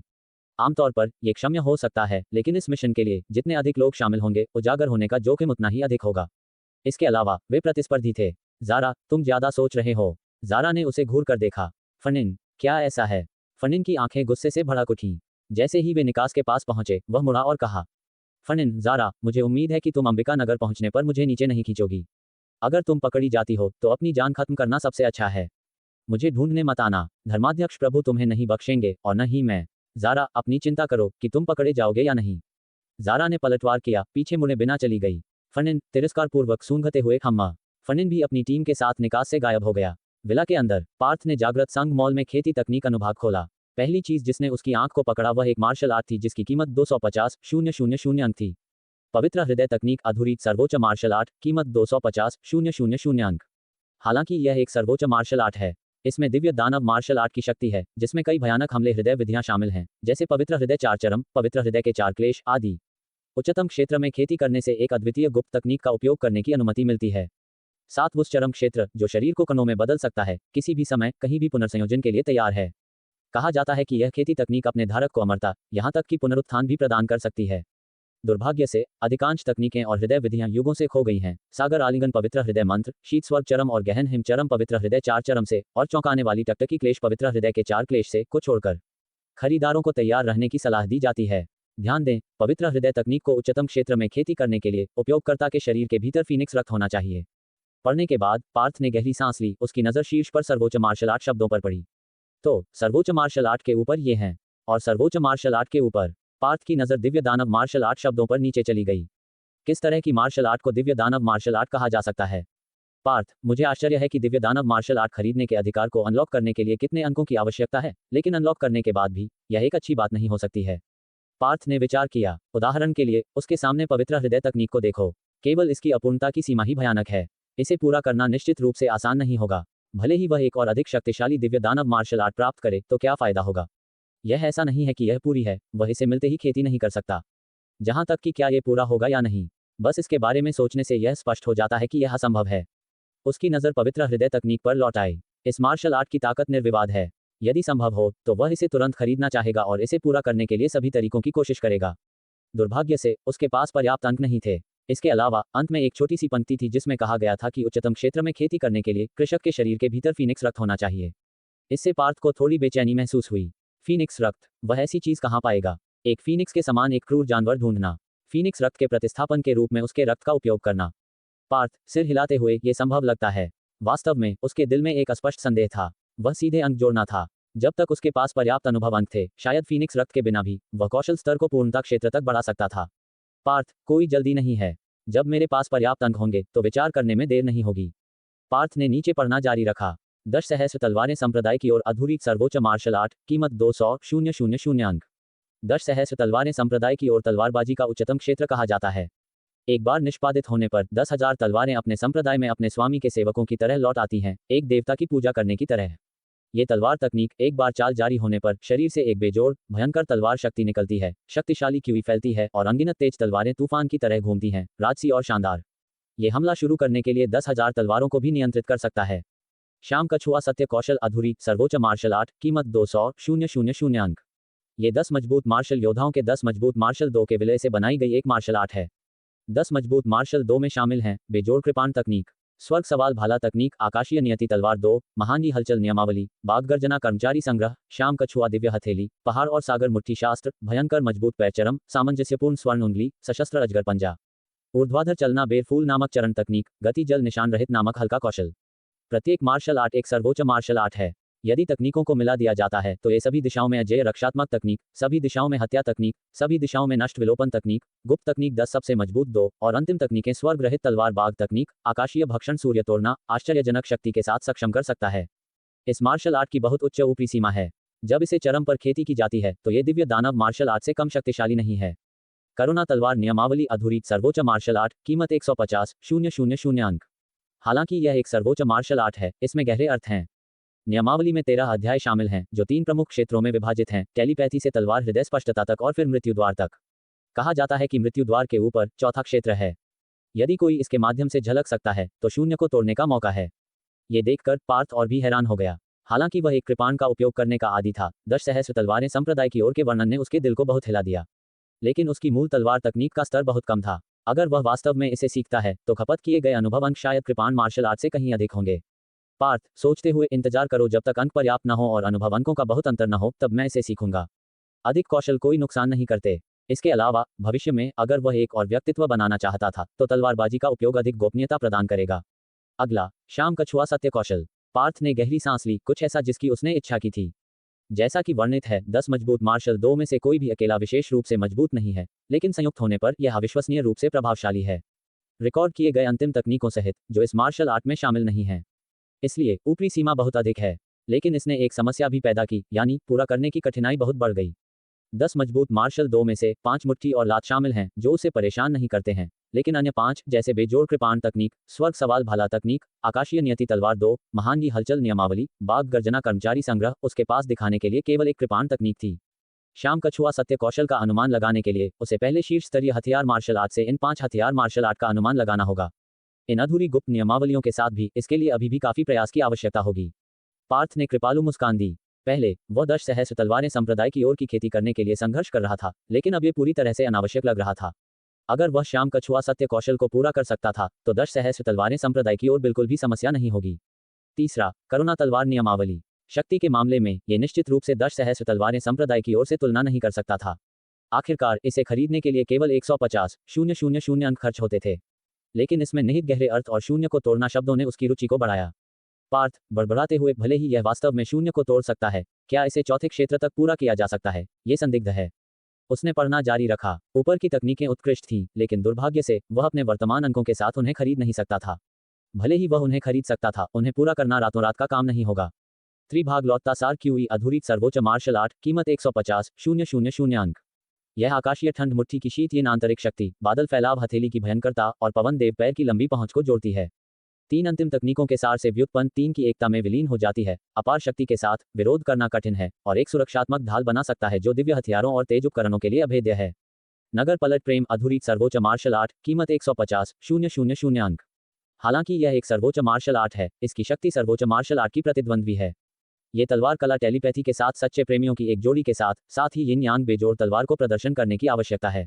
एक बार निष्पादित होने पर आकाश में नगर पलट प्रेम शब्द दिखाई देते हैं जो स्वर्ग से उतरने वाली प्रकाश की बारिश में बदल जाते हैं। तलवार क्यूई से मारा गया कोई भी व्यक्ति मरने के लिए बर्बाद होता है। पवित्र आत्मा तलवारबाजी अधूरी सर्वोच्च मार्शल आर्ट, कीमत 150,000 अंक। कुल 23 चालें हैं। पहली चाल अनगिनत योद्धाओं को हरा सकती है। सबसे शक्तिशाली 23वीं चाल, जिसे 6 विनाश निस्वार्थ तलवार 23 कहा जाता है, जिसमें गहरे अर्थ हैं। यदि कोई 23वीं चाल में महारत हासिल कर लेता है तो ये दिव्य दानव मार्शल आर्ट की प्रतिद्वंद्वी हो सकती है। दुर्भाग्य से ये लंबे समय से खो गया है। दो हृदय दानव रोपण तकनीक अधूरी सर्वोच्च मार्शल आर्ट कीमत 150,000 अंक।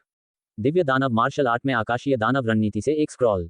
आकाशीय दानव रणनीति दानव संप्रदाय का सर्वोच्च ग्रंथ है जिसे युद्ध देवता चियू द्वारा छोड़ी गई एक राक्षसी कौशल हृदय विधि कहा जाता है। ग्रंथ में 10 स्क्रॉल शामिल हैं जिसमें स्वर्ग और पृथ्वी के रहस्य शामिल हैं दुर्जय शक्ति के साथ। दो हृदय दानव रोपण तकनीक को आकाशीय दानव रणनीति में सबसे गहरा और सर्वोच्च अध्याय कहा जाता है। उच्चतम क्षेत्र में खेती करने से शून्य को तोड़ा जा सकता है। लगातार 4 मार्शल आर्ट पढ़ने के बाद दो हृदय दानव रोपण तकनीक को देखकर पार्थ ने अपनी आंखें चौड़ी कर लीं, कोई भी विवरण याद नहीं करना चाहता था। कुछ देर बाद गहरी सांस लेते हुए, तो दिव्य दानव मार्शल आर्ट पौराणिक आंकड़ों द्वारा बनाई गई तकनीकों को संदर्भित करती है।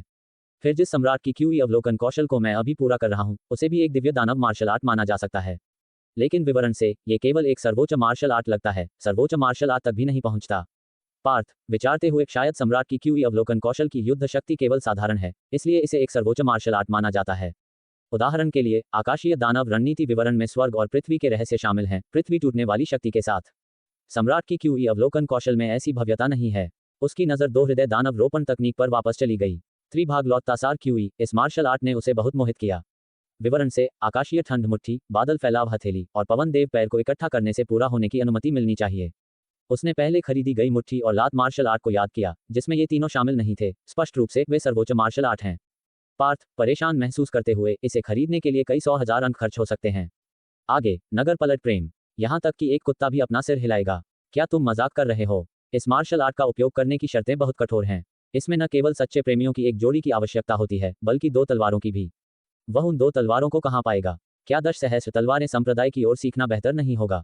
फिर पवित्र आत्मा तलवारबाजी है। 6 विनाश निस्वार्थ तलवार 23 में महारत हासिल करें, और ये दिव्य दानव मार्शल आर्ट की प्रतिद्वंद्वी है।